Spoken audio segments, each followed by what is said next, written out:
ನೀವು ನಿಮ್ಮ ಗ್ಯಾಸ್ಗೆ ಈ KYCನ ಮಾಡಿಸಬೇಕು. ಮಾಡಿಸಲಿಲ್ಲ ಅಂತಂದರೆ ನೀವು 1400 ಕೊಟ್ಟು ಗ್ಯಾಸನ್ನು ತೆಗೆದುಕೊಳ್ಬೇಕಾಗತ್ತೆ. ನಿಮಗೆ ಸಬ್ಸಿಡಿ ಸಿಗಲ್ಲ. ಇದೇ ಡಿಸೆಂಬರ್ 31ರೊಳಗೆ ನೀವು ನಿಮ್ಮ ಗ್ಯಾಸ್ಗೆ ಈ KYCನ ಮಾಡಿಸ್ಬೇಕು ಅಂತ ಎಲ್ಲ ಕಡೆ ಸುದ್ದಿ ಹರಿದಾಡ್ತಿದೆ. ಸೊ ಇದು ಎಷ್ಟರ ಮಟ್ಟಿಗೆ ನಿಜ, ಎಷ್ಟರ ಮಟ್ಟಿಗೆ ಸುಳ್ಳು, ಈ ಒಂದು ವಿಡಿಯೋದಲ್ಲಿ ನಿಮಗೆ ತಿಳಿಸ್ಕೊಡ್ತಾ ಇದ್ದೀನಿ. ಹಾಯ್ ಹಲೋ ನಮಸ್ಕಾರ, ನೀವು ನೋಡ್ತಾ ಇದ್ದೀರಾ tech by Ram YouTube channel. ನಾನು ರಾಮಚಂದ್ರ. ನೋಡಿ, ಇವಾಗ ಏನಾಗ್ತಿದೆ ಅಂತಂದರೆ, ಜನ ಒಂದು ಸುದ್ದಿನ ಕೇಳಿದ್ರೆ ಅದು ನಿಜಾನ ಸುಳ್ಳ ಅಂತ ಸ್ವಲ್ಪ ತಿಳ್ಕೊಬೇಕಾಗುತ್ತೆ. ಸೊ ಯಾರೋ ಹೇಳಿದ್ರೆ ಅಂತ ಅಂದ ತಕ್ಷಣ ಅದನ್ನು ನಾವು ಮಾಡೋಕ್ಕೆ ಹೋದರೆ ಅದು ಸುಳ್ಳು ಆಗಿರ್ಬೋದು, ನಿಜಾನ ಆಗಿರ್ಬೋದು. ಬಟ್ ಅದ್ರ ಬಗ್ಗೆ ನಾವು ಒಂದು ಎಲ್ಲ ಕಡೆ ಸ್ವಲ್ಪ ವಿಚಾರಿಸಿ ನೋಡಿದಾಗ ತಾನೇ ಅದು ನಿಜಾನ ಸುಳ್ಳು ಅಂತ ತಿಳಿಯೋದು. ಸೊ ಅದೇ ಆಗಿರೋದು ಈ ಒಂದು ಗ್ಯಾಸಿನ ವಿಚಾರದಲ್ಲಿ. ಸೊ ಹಳ್ಳಿಗಳಲ್ಲಿ ಕೆಲಸ ಕಾರ್ಯ ಬಿಟ್ಟು ಬೆಳಗ್ಗೆಯಿಂದ ಹಿಡಿದು ಸಂಜೆವರೆಗೆ ಗ್ಯಾಸ್ ಆಫೀಸ್ ಮುಂದೆ ಲೈನ್ ಹಚ್ಕೊಂಡು ಈ KYCನ ಮಾಡಿಸ್ಬೇಕಂತ ತುಂಬ ಜನ ನಿಂತ್ಕೊಂಡಿದ್ದಾರೆ. ತುಂಬ ಜನರಿಗೆ ಸುಳ್ಳು ಸುದ್ದಿ ಏನಾಗ್ತಿದೆ, ಎಲ್ಲ ಕಡೆ ವೈರಲ್ ಆಗ್ತಿದೆ ಅಂತ ಹೇಳ್ಬೋದು. ನೀವು ಈ KYCನ ಮಾಡಿಸ್ಬೇಕು, ಈ KYCನ ಮಾಡಿಸಲಿಲ್ಲ ಅಂತಂದರೆ ನಿಮಗೆ ಸಬ್ಸಿಡಿ ಸಿಗಲ್ಲ, ಮತ್ತು ನೀವು 1400 ಗ್ಯಾಸನ್ನು ಕೊಟ್ಟು ತೆಗೆದುಕೊಳ್ಬೇಕಾಗುತ್ತೆ ಅಂತ ಈ ರೀತಿ ಸುಳ್ಳು ಸುದ್ದಿಗಳು ಎಲ್ಲ ಕಡೆ ವೈರಲ್ ಆಗ್ತಿದೆ ಅಂತಲೇ ಹೇಳ್ಬೋದು.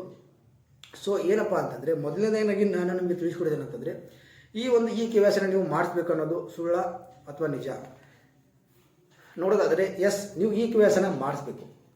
ಹಾಗಂತ ಎಲ್ಲರೂ ಈ KYCನ ಮಾಡಿಸೋದು ಅಂತ ಗ್ಯಾಸ್ ಅವರು ಹೇಳಿಲ್ಲ. ಅಂತಂದರೆ ಇದು ಬಂದಿರೋದು ಮೇನಾಗಿ ಯಾರೆಲ್ಲ ಉಜ್ವಲ ಯೋಜನೆ ಅಡಿಯಲ್ಲಿ ಗ್ಯಾಸನ್ನು ತೆಗೆದುಕೊಂಡಿದ್ದೀರೋ, ಸೊ ನೀವುಗಳೇನಾಗಿದೆ ಈ KYCನ ಮಾಡಿಸ್ಬೇಕು. ನೀವು ಈ KYCನ ಮಾಡಿಸ್ಬೇಕು ಅಂತಂದರೆ ಇದೇ ಡಿಸೆಂಬರ್ 31ರೊಳಗಾಗಿ ಮಾಡಿಸ್ಬೇಕಾ ಅಂತ ನೀವು ನೋಡೋದಾದರೆ ಇಲ್ಲ. ಅದಕ್ಕೆ ಏನು ಮೇನ್ ಇಲ್ಲೇ ಇರೋದೇನಪ್ಪ ಅಂತಂದರೆ, ಅದಕ್ಕೆ ಯಾವುದೇ ಥರದಂಥ ಲಾಸ್ಟ್ ಡೇಟನ್ನು, ಕೊನೆಯ ದಿನಾಂಕವನ್ನು ಕೊಟ್ಟೇ ಇಲ್ಲ ಅಂತಲೇ ಹೇಳ್ಬೋದು. ದಿನಾಂಕವನ್ನೇ ಕೊಟ್ಟಿಲ್ಲ ಅವರು, ನೀವು ಯಾವಾಗ ಬೇಕಾದರೂ ಮಾಡಿಸ್ಬೋದು ಅಂತ ಹೇಳಿದ್ದಾರೆ. ಆದರೆ ಇಲ್ಲಿ ವೈರಲ್ ಆಗ್ತಿರೋ ಒಂದು ಸುದ್ದಿ ಏನಂತಂದರೆ, ನೀವು ಇದೇ ಡಿಸೆಂಬರ್ 31ರೊಳಗಾಗಿ ಈ KYCನ ಮಾಡಿಸಬೇಕು, ಇಲ್ಲ ಅಂತ ನಿಮಗೆ ಸಬ್ಸಿಡಿ ಸಿಗಲ್ಲ, 500 ರೂಪಾಯಿ ಗ್ಯಾಸ್ ನಿಮಗೆ ಸಿಗಲ್ಲ ಅನ್ನೋದು ಸುಳ್ಳು ಸುದ್ದಿ ಎಲ್ಲ ಕಡೆ ವೈರಲ್ ಆಗ್ತಿದೆ. ಸೊ ಏನಪ್ಪ ಅಂತಂದರೆ, ಇದು ಸುಳ್ಳು ಸುದ್ದಿ ಅಂತಲೇ ಹೇಳ್ಬೋದು. ಇವಾಗ ಉಜ್ವಲ ಯೋಜನೆಯಲ್ಲಿ ಯಾರೆಲ್ಲ ಗ್ಯಾಸನ್ನು ತೊಗೊಂಡಿದ್ರು ಅವ್ರಿಗೆ ಏನೋ ಸಬ್ಸಿಡಿ ಸಿಗ್ತಾ ಇದೆಯೋ 300 ರೂಪಾಯಿದು, ಸೊ ಅದು ಸಿಗುತ್ತೆ ನಿಮಗೆ. ಬಟ್ ಈ KYCನ ಮಾಡಿಸಿದ್ರೆ ನಿಮಗೆ 500 ರೂಪಾಯಿ ಗ್ಯಾಸ್ ಸಿಗುತ್ತೆ, ಅದು ಅನ್ನೋದು ಸುಳ್ಳು ಸುದ್ದಿ ಅಂತಲೇ ಹೇಳ್ಬೋದು. ಇದು ಎಲ್ಲ ಕಡೆ ವೈರಲ್ ಕೂಡ ಆಗ್ತಿರುವಂಥದ್ದು. ಸೊ ಈ KYCನ ನೀವು ಮಾಡಿಸ್ಬೇಕು ಯಾರಂದರೆ, ಉಜ್ವಲ ಯೋಜನೆ ಅಡಿಯಲ್ಲಿ ಯಾರೆಲ್ಲ ಗ್ಯಾಸನ್ನು ತೊಗೊಂಡಿದ್ರು ನೀವು ಅದಕ್ಕೆ ಈ KYCನ ಮಾಡಿಸ್ಬೇಕು. ಹಾಗಂತ ಈಗಲೇ ಹೋಗಿ ಮಾಡಿಸ್ಬೇಕಂತ ಅವ್ರು ಏನು ಹೇಳಿಲ್ಲ, ಬಟ್ ಹೇಳಿದ್ದಾರೆ ಅಂತಂದರೆ ನೀವು ಈ KYCನ ಎಲ್ಲರೂ ಕೂಡ ಮಾಡಿಸಿ ಅಂತ ಅವ್ರು ಹೇಳಿದ್ದಾರೆ. ಸೊ ಹಾಗಾಗಿ ಯಾರು ಕೂಡ ಗಾಬರಿ ಪಡೆದೇ ಅರ್ಜೆಂಟಾಗಿ ಕೆಲಸ ಕಾರ್ಯ ಎಲ್ಲ ಬಿಟ್ಟು ಹೋಗಿ ಅಲ್ಲಿ ಗಂಟೆ ನಿಂತ್ಕೊಂಡು ಖಾಲಿ ವಾಪಸ್ ಬರೋದನ್ನು ಮಾಡ್ಕೊಬಿಡಿ. ಯಾಕಂದರೆ ಗ್ಯಾಸ್ ಅವರು ಕೂಡ ಏನು ಮಾಡ್ತಿದ್ದಾರೆ, ಈ KYCನ ಮಾಡಿಸ್ತಾ ಇದ್ದಾರೆ.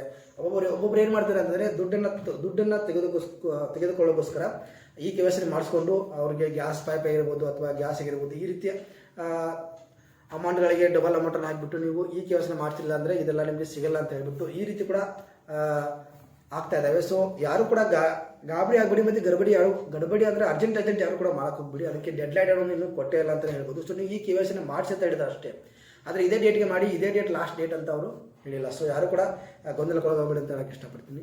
ಸೊ ಇನ್ನು ಮೇನಪ್ಪ ಅಂತಂದರೆ, ಈ KYC ಮಾಡುವಂಥ ಉದ್ದೇಶ ಏನು ಅಂತ ನಾವು ನೋಡೋದಾದರೆ, ಈಗ ಒಬ್ಬರ ಹೆಸರಲ್ಲಿ 2 ಗ್ಯಾಸ್ಗಳನ್ನು ಯೂಸ್ ಮಾಡ್ತಾ ಇದ್ದಾರೆ ಅಂತಂದರೆ, ಒಂದು ಮನೆಗೆ ಆಗಿರ್ಬೋದು, ಇನ್ನೊಂದು ಬೇರೆ ಕಡೆ ಆಗಿರ್ಬೋದು. ಸೊ 2 ಹೆಸರಲ್ಲಿ ಈ ರೀತಿ, ಒಂದು ಹೆಸರಲ್ಲಿ 2 ಗ್ಯಾಸನ್ನು ತೆಗೆದುಕೊಂಡು ಇನ್ನೊಂದು ಬೇರೆ ಕಡೆ ಯೂಸ್ ಮಾಡೋದು, ಒಂದು ಮನೇಲಿ ಯೂಸ್ ಮಾಡೋದು, ಈ ರೀತಿ ಆಗ್ತಾ ಇರೋದ್ರಿಂದ ಗ್ಯಾಸ್ ಏಜೆನ್ಸಿ ಅವ್ರಿಗೆ ಏನಾಗ್ತಿದೆ, ಲಾಸ್ ಆಗ್ತದೆ ಅಂತ ಹೇಳ್ಬೋದು. ಸೊ ಇದನ್ನು ತಡೆಗಟ್ಟೋಕ್ಕೋಸ್ಕರ ಏನು ಮಾಡ್ತಾರೆ, ಈ KYCನ ಕಡ್ಡಾಯವಾಗಿ ನೀವು ಮಾಡಿಸಿ ಅಂತ ಹೇಳಿದ್ದಾರೆ. ಸೊ ಆದರೆ ಇವತ್ತೇ ಮಾಡಿಸಿ, ನಾಳೆ ಮಾಡಿಸಿ, 31 ತಾರೀಕು ಮಾಡಿಸಿ ಅಂತ ಅವ್ರೇನು ಹೇಳಿಲ್ಲ. ಬಟ್ ನಿಧಾನವಾಗಿ ನೀವು ಈ KYCನ ಮಾಡಿಸಿ. ಈ KYCನ ಮಾಡಿಸಿದ್ರೆ ಒಳ್ಳೇದು ಅಂತ ಹೇಳೋಕ್ಕೆ ಹೇಳ್ತೀನಿ ನಾನು. ಸೊ ಈ KYCನ ನೀವು ಮಾಡಿಸಿ, ಆದರೆ ಅರ್ಜೆಂಟ್ ಎಲ್ಲ ಮಾಡಿಸ್ಬೇಡಿ. ಅಂದರೆ ಅರ್ಜೆಂಟಾಗಿ ಅದನ್ನು ಮಾಡಿಸಿ ಅಂತ ಅವ್ರು ಯಾರು ಕೂಡ ಇಲ್ಲಿ ಕೂಡ ಹೇಳಿಲ್ಲ. ಸೊ ಇವಾಗ ಬರ್ತಿರುವಂಥ ಈ ನ್ಯೂಸ್ಗಳಿದೆ, ಇದು ಸುಳ್ಳಾಗಿದೆ. 31 ಡಿಸೆಂಬರ್ ಒಳಗೆ ನೀವು ಗ್ಯಾಸನ್ನು ಈ KYCನ ಮಾಡಿಸ್ಬೇಕು, ಇಲ್ಲ ಅಂತ ನಿಮಗೆ ಸಬ್ಸಿಡಿ ಸಿಗಲ್ಲ. ಅದೆಲ್ಲ ಸಬ್ಸಿಡಿ ನಿಮಗೆ ಉಜ್ವಲ ಯೋಜನೆಯಲ್ಲಿ ಯಾರೆಲ್ಲ ಸಿಲಿಂಡರ್ ಅಥವಾ ಗ್ಯಾಸನ್ನು ತೊಗೊಂಡಿದ್ರು, ಸೊ ನಿಮಗೆ ಸಬ್ಸಿಡಿ ಅಂತ ಸಿಗ್ತಾ ಇದೆ. ಈ ಬರ್ತಾ ಇರೋವಂಥ ಸಬ್ಸಿಡಿ ನಿಮಗೆ ಕಂಟಿನ್ಯೂ ಆಗಿರುತ್ತೆ. ಅದು ಬಿಟ್ಟು 5 ರೂಪಾಯಿ ಸಿಗುತ್ತೆ, 4 ರೂಪಾಯಿ ಸಿಗುತ್ತೆ ಅನ್ನೋದು ಶುದ್ಧ ಸುಳ್ಳು ಅಂತ ಹೇಳಕ್ಕೆ ಇಷ್ಟಪಡ್ತೀನಿ. ಸೊ ಯಾರು ಕೂಡ ಗಾಬರಿ ಒಳಗಾಗಬೇಡಿ. ಇದೆಲ್ಲ ಎಲ್ಲೋ ಒಂದು ಸುಳ್ಳು ಸುದ್ದಿ ಹರಡಿದ ಕಾರಣ ಇಷ್ಟೆಲ್ಲ ರಾದಂತಗಳಾಗಿ ಜನರು ಅಂತ ಅಂದ್ಬಿಟ್ಟು ಗ್ಯಾಸ್ ಆಫೀಸ್ಗೆ ಹೋಗ್ಬಿಟ್ಟು ಅಲ್ಲಿ ತುಂಬಾ ಯಾರ ಮೇಲೆ ಒಬ್ಬರು ಬಿದ್ದು ಅದು ಅದಾಗಿ ತುಂಬಾ ತೊಂದರೆಗಳಾದವು. ಸೊ ಅದಕ್ಕೋಸ್ಕರ ಹಳ್ಳಿಗಳಲ್ಲಿ ಇದು ಗೊತ್ತಿರಲ್ಲ, ಅವರು ಯಾರೇ ಒಂದು ಹೇಳಿದರೆ ಪಟ್ಟಷ್ಟು ಏನು ಮಾಡ್ತಾರೆ, 60 ರೂಪಾಯಿ ಈ KYC ಮಾಡಿಸ್ಬೇಕು. ಮತ್ತು ಇನ್ನೊಂದೇನಂತಂದರೆ, ನಾವು ಈ KYCನ ಮಾಡಿಸಿದ್ರೆ ನಮಗೆ ಮೋದಿ ಅವರ ಕಡೆಯಿಂದ 5,000 ರೂಪಾಯಿ ಕೂಡ ಬರುತ್ತೆ ಅನ್ನೋದು ಈ ಸುದ್ದಿ ಕೂಡ ಎಲ್ಲ ಕಡೆ ಹರಿದಾಡ್ತಿದೆ. ಸೊ ಇದು ಎಲ್ಲ ಸುಳ್ಳು ಅಂತ ಹೇಳಕ್ಕೆ ಇಷ್ಟಪಡ್ತೀನಿ. ಈ KYC ನೀವು ಮಾಡಿಸ್ಬೇಕು, ಆದರೆ ಇದೇ ಡೇಟ್ಗೆ ಮಾಡಿಸಿ ಇವತ್ತೇ ಮಾಡಿಸಂತ ಎಲ್ಲೂ ಕೂಡ ಅವ್ರು ಹೇಳಿಲ್ಲ ಅಂತ ಹೇಳಕ್ಕೆ ಇಷ್ಟಪಡ್ತೀನಿ. ಸೊ ಯಾರು ಗಾಬರಿ ಆಗಬೇಡಿ, ಯಾರು ಗೊಂದಲ ಒಳಗಾಗಬೇಡಿ, ಆರಾಮಾಗಿ ನೀವು ಈ KYC ಮಾಡಿಸಿ. ಯಾರೆಲ್ಲ ಉಜ್ವಲ ಯೋಜನೆಯಲ್ಲಿ ಗ್ಯಾಸನ್ನು ತೊಗೊಂಡಿದ್ರು ನೀವುಗಳು. ಎಸ್, ಇದಾಗಿತ್ತು ಇವತ್ತಿನ ವಿಡಿಯೋ ಇಷ್ಟ ಆದರೆ ಒಂದು ಲೈಕನ್ನು ಮಾಡಿ. ಹಾಗೆ ಇದೇ ರೀತಿಯಾದಂಥ ನ್ಯೂಸ್ಗಳನ್ನ ನಾನು ಡೈಲಿ ತೊಗೊಂಡು ಬರ್ತಾ ಇರ್ತೀನಿ. ಸೊ ಹಾಗಾಗಿ ನನ್ನ ಚಾನಲ್ನ ಸಬ್ಸ್ಕ್ರೈಬ್ ಮಾಡಿಕೊಂಡು ಸಪೋರ್ಟ್ ಮಾಡಿ. ಹಾಗೆ ವಿಡಿಯೋ ಬಗ್ಗೆ ಏನಿಷ್ಟ ಅಂತ ಕಮೆಂಟ್ ಮಾಡಿ ಮತ್ತು ಪ್ರೋತ್ಸಾಹ ಕೊಡಿ. ಮತ್ತು ಇದೇ ರೀತಿ ನಿಮ್ಮ ಒಂದು ಸಪೋರ್ಟ್ ನನಗಿರಲ್ಲ ಅಂತ ಹೇಳ್ತಾ ಈ ವಿಡಿಯೋನಲ್ಲಿ ಮುಗಿಸ್ತಾ ಇದ್ದೀನಿ. ಸಿಗ್ತೀನಿ ಮತ್ತೊಂದು ವಿಡಿಯೋದಲ್ಲಿ. ಅಲ್ಲಿ ತನಕ ಎಲ್ಲರಿಗೂ ನಮಸ್ಕಾರ.